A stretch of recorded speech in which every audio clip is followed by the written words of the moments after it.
అమ్మాయి చూపించే మర్యాదను కూడా నా కొడుకు నాకు చూపించడు. నా అనుగ్రహం నీకు అక్కర్లేదు, ఆశీర్వాదం కూడా నేను చేయను. కానీ వాడు నాకు చెప్పకుండా ఉన్నాడు కదా, వాడికి జన్మనిచ్చిన తండ్రినే కదమ్మా నేను. నీ భర్తకి తండ్రిని నేను. నా అభిప్రాయం ఏంటో నీకు బాగా అర్థమైందిగా. తర్వాత ఇప్పటి వరకు నువ్వు ఒక రిజిస్టర్ ఆఫీసులోనే సంతకం పెట్టావు. అది ఒకటిగా జీవించడానికి కాంట్రాక్ట్ మాత్రం కాదు. నువ్వు ఇప్పుడు అనుకున్నా కూడా వెళ్ళిపో.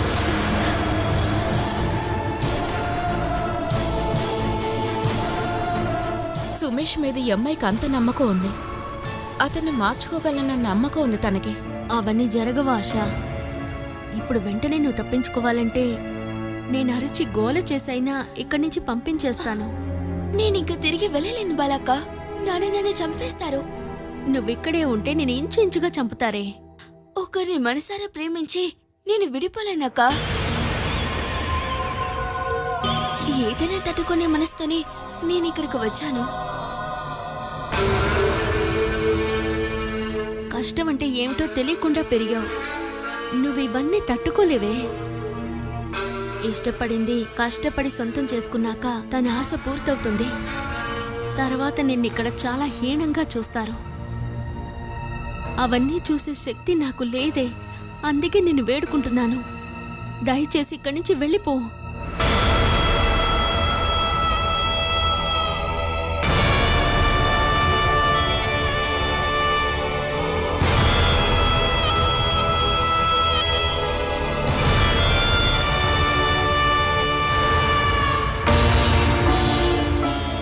ఆశా, నేను తిరిగి వెళ్ళనక్క. నేను తిరిగి వెళ్ళటానికంటే చనిపోతాను.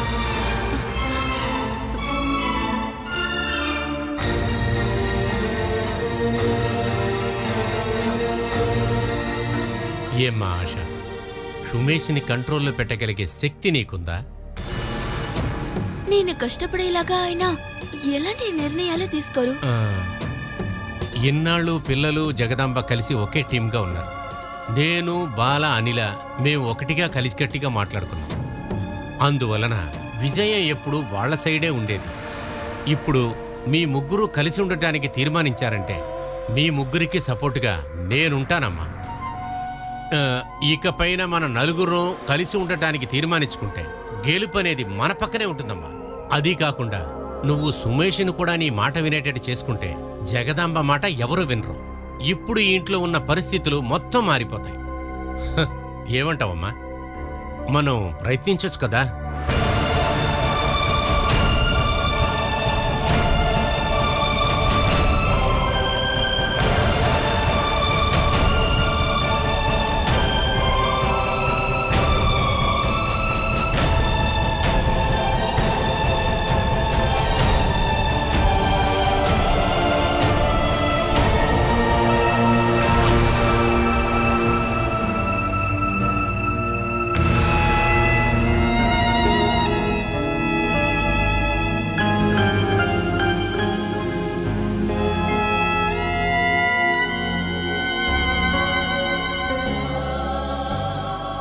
నువ్వెందుకు ఎదురు చూస్తున్నావు? తను పాపం తీసుకొస్తాళ్లే, నువ్వు వచ్చి భోంచేయి. మీరు భోంచేయండి, నాకు ఆకలిగా లేదు. మనం చేసే ఇలాంటి చిన్న చిన్న తప్పులేనమ్మా కుటుంబంలో సమస్యలు రేకెత్తించేవి. అన్ని కుటుంబాల్లోనూ ఇలాంటి డబ్బు సమస్యలు, సందేహాలు, వాగ్వాదాలు, గొడవలు ఇలా అన్నీ ఉంటాయమ్మా. అవన్నీ మనం అప్పుడే మర్చిపోవాలి. ఇది ఒక చిన్న గుణపాఠం. నువ్వు జీవితంలో ఎప్పుడూ మర్చిపోని ఒక గుణపాఠం.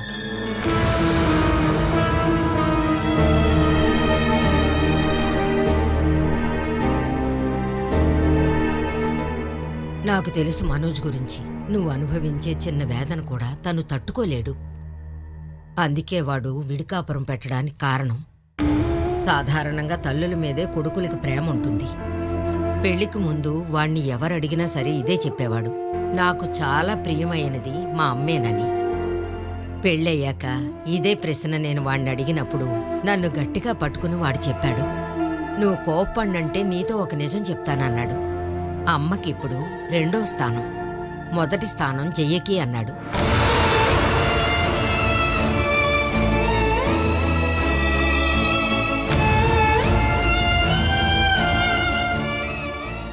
వాడి ప్రాణం అమ్మా. అంత ప్రేమించిన వాణ్ణి నువ్వు అనుమానంతో చూసావంటే ఎవరు తట్టుకోగలరు? అందుకు నేను ఏం ప్రాయశ్చిత్తం చెయ్యాలత్తయ్య? ఈ తప్పు మళ్ళీ ఎప్పుడు చేయకు. నేనేమీ కావాలని ఇదంతా చేయలేదు. ఏదో అనుకోకుండా జరిగిపోతుంది.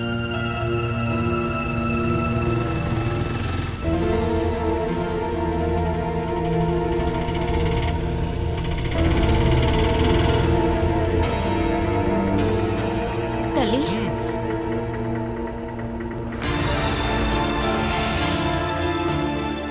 ఎంత అయింది? 50 రూపాయలు.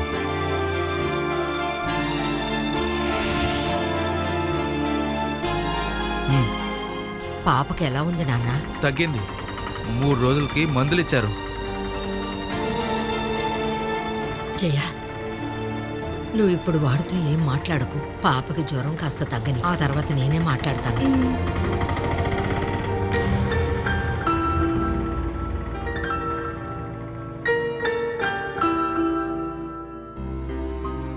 బంగారం ఇక్కడ కూర్చో.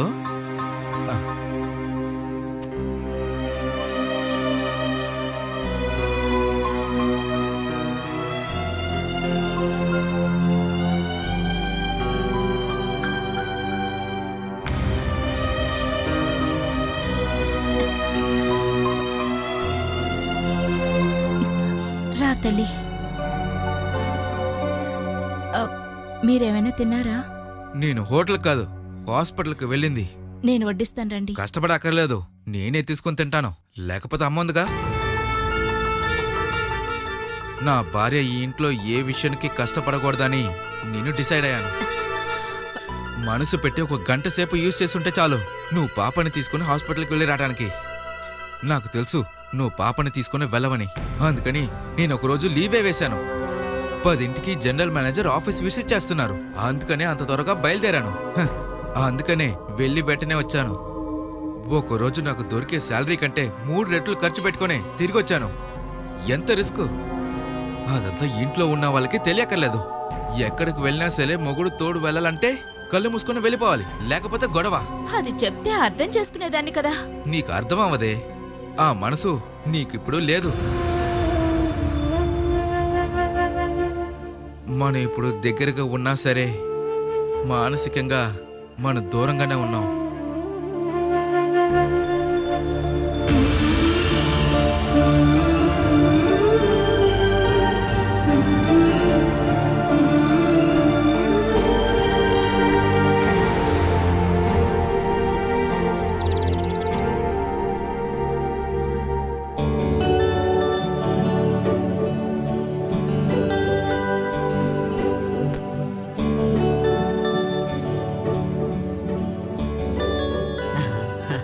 ఎంత తొందరగా రెడీ అయిపోయావు తల్లి. బాగుంది. ఈ సుడిదార్ నీకు చాలా అందంగా ఉంది.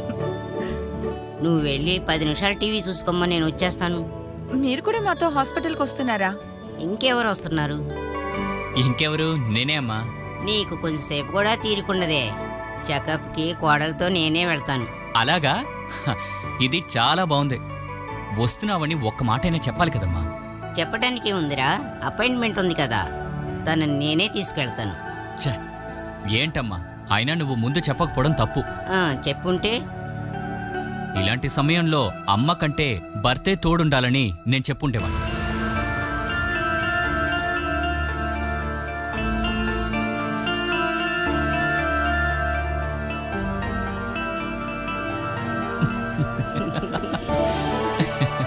అయితే నువ్వు మంచి భర్త అనిపించుకోవాలనుకుంటున్నావు. నేను పుట్టిన దగ్గర నుంచి నిన్ను చూస్తున్నాను. నీ గురించి నాకు తెలీదా ఏంటి? ప్రీతి, నీతో పాటు హాస్పిటల్కి నేను కూడా రానా అని అడుగుంటే నన్ను ఈ పాటికి కొట్టేసుండేది. అలా నేను అడగలేదు కాబట్టి ఇంతసేపు అమ్మ నా ముందు నటించింది. నీకేదన్నా పని ఉందని ప్రీతిని నాతో పంపించి ఉండి ఉంటే నీ చెవులు మెలిపెట్టేసేదాన్ని. ఇంక మీదట అన్నింటికి భర్తే కూడా ఉండాలని తను ఆశపడుతూ ఉంటుంది. అందుకే అంటున్నానమ్మా, నా భార్య కోరికని నెరవేర్చడానికి నేను సిద్ధంగా ఉన్నాను. నువ్వు తనతో వెళ్ళాలని తనకంటే నేనే ఎక్కువ ఆశపడుతున్నాను. ఇలాంటి భర్త అత్తయ్య దొరికారంటే ప్రతి అమ్మాయికి కుటుంబ సమస్య ఒక విషయంగానే అనిపించదు. నాలాంటి భర్త దొరకడం చాలా ఈజీ. కానీ ఇలాంటి అత్తగారు దొరకడం చాలా కష్టం. రే రే ఎగతాళి చేయటం ఆపేసి తనని తీసుకొని వెళ్ళు. వెళ్దామా? వెళ్ళొస్తాను అత్తయ్య.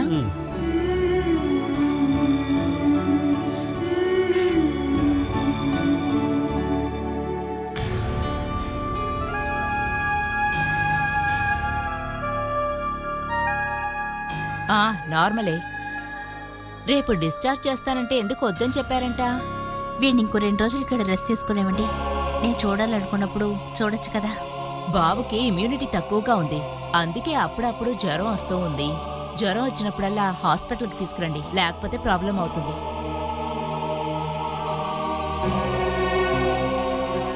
నీకు ఇలా అస్తమానం జ్వరం రావడం నేను చూడడం కోసమేనని తెలుసు. ఏం చేయను, రహస్యంగా వచ్చి నేను కలవడమే నా తలరాత. ఇంకా ఎన్నాళ్ళు ఇలా కొనసాగుతుందో తెలియడం లేదు. నాన్నెప్పుడు వస్తారు? ఎందుకలా అడుగుతున్నా? నీకు కావాల్సినప్పుడు నేనొస్తున్నాను కదా. నీకు తమ్ముడు చెల్లిలో త్వరలోనే ఒక పాప వస్తుంది. ఎప్పుడు? కొద్ది నెలల్లోనే వస్తుంది, సరేనా?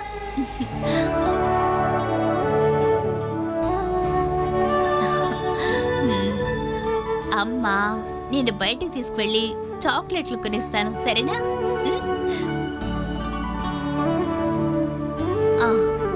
ఇదిగో ఈ చెవి.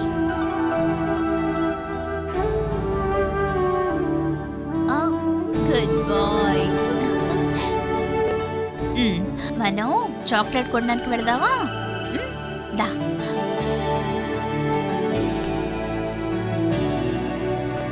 వెళదామా? రా.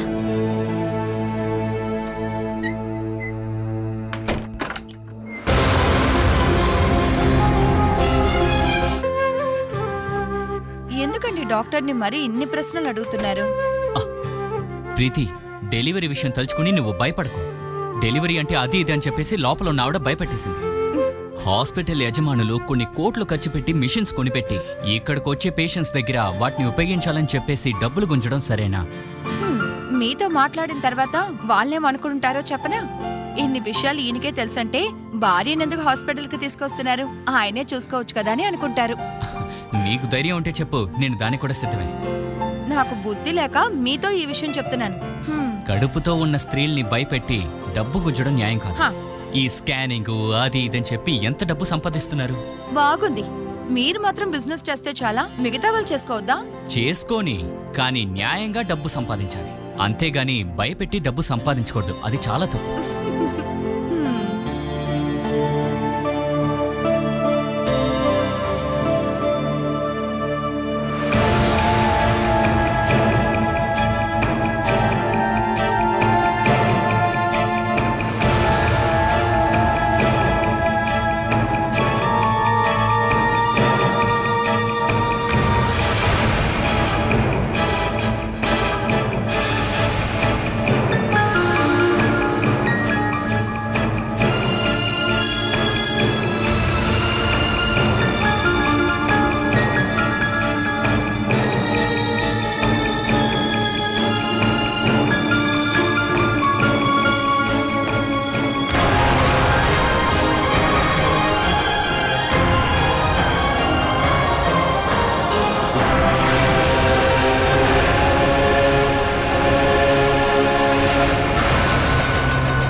తను సూరజ్ వైఫే కదా? అవును. తనేంటి ఇక్కడుంది? తనతో ఉన్న బాబెవరు?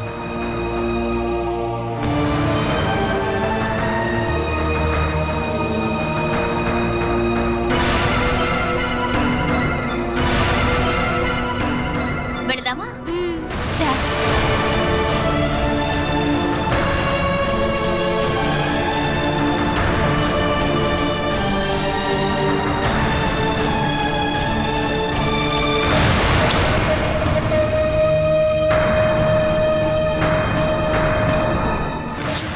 ఒక 5 నిమిషాలు ఇప్పుడే వచ్చేస్తాను. ప్రీతి, నేను బిల్లింగ్ సెక్షన్లో ఉంటాను.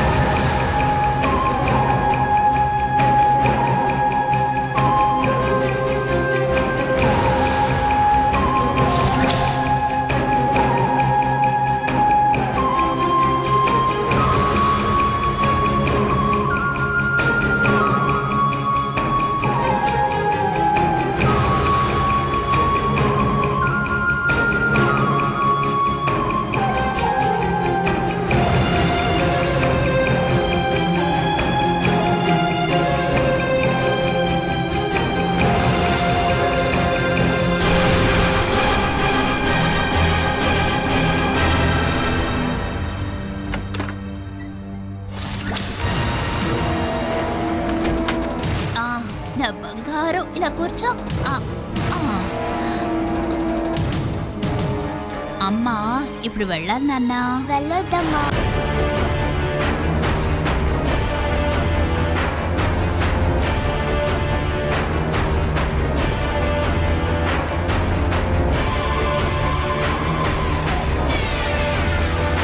నేను వెళ్ళి రేపొస్తాను. నా కొడుకు ఇంకేమైనా కావాలా?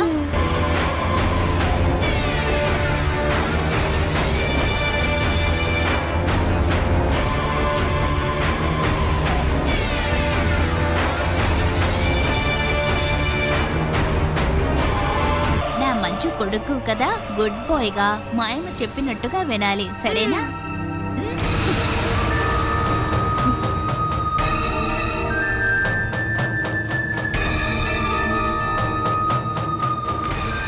ఏంటి, ఎవరికోసం చూస్తున్నారు? అది నా ఫ్రెండ్ ఇక్కడే అడ్మిట్ అయ్యారు. ఈ రూమ్ లో ఉన్నారా అని చూశాను. మీ ఫ్రెండ్ పేరేంటి? బాలసుధా. ఈ రూమ్లో ఒక చిన్న బాబుని అడ్మిట్ చేశారు. అయితే తోడుగా ఉన్నదెవరు? ఆ బాబు వాళ్ళ అమ్మ.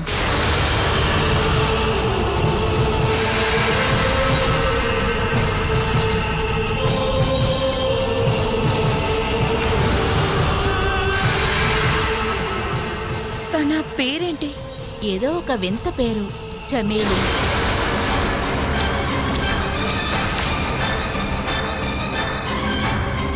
మా ఆయమ్మ ఒక ఆవిడే బాబుని అడ్మిట్ చేశారు. ఆ బాబు వాళ్ళమ్మ చమేలి అని ఆవిడే చెప్పింది.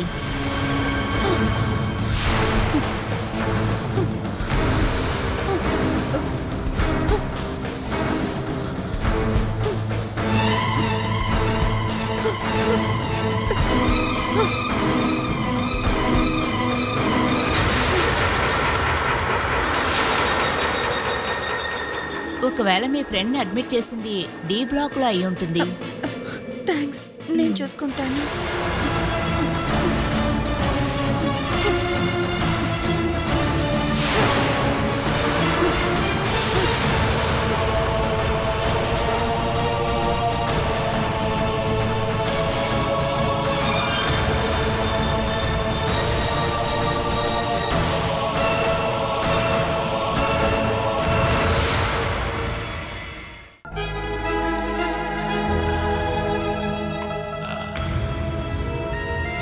తనేంటి అలా పరిగెడుతోంది? సుమేష్ గారు చూపిస్తున్న ప్రేమనంతా నిజమేననుకుంటుందమ్మా. ఆ పిచ్చి పిల్లకి నిజం తెలియట్లేదు. మన వంతు మనం చెప్పాల్సింది చెప్పాం. ఇది స్వర్గం అని తను అనుకుంటే మనమేం చేయగలం? నేను ఆలోచిస్తున్నానమ్మా. మీ నాన్న మోసం చేసి ఆశ వాళ్ళ నాన్న లక్షల్లో సంపాదించేశాడు. అప్పులు కట్టలేక ఇల్లు, ఫ్యాక్టరీ అన్నీ అమ్మేసుకొని మీ వాళ్ళు అద్దింటికి వెళ్ళిపోయారు. మిమ్మల్ని మోసం చేసి సంపాదించిన డబ్బంతా ఆయన ఎవరికోసం దాచి ఉంటాడు? ఒకే ఒక కూతురు కోసమేగా. తన జీవితం బాగుండాలనేగా. ఇప్పుడు తన జీవితం ఇంకొక మోసగాడి చేతిలోనేగా ఉంది.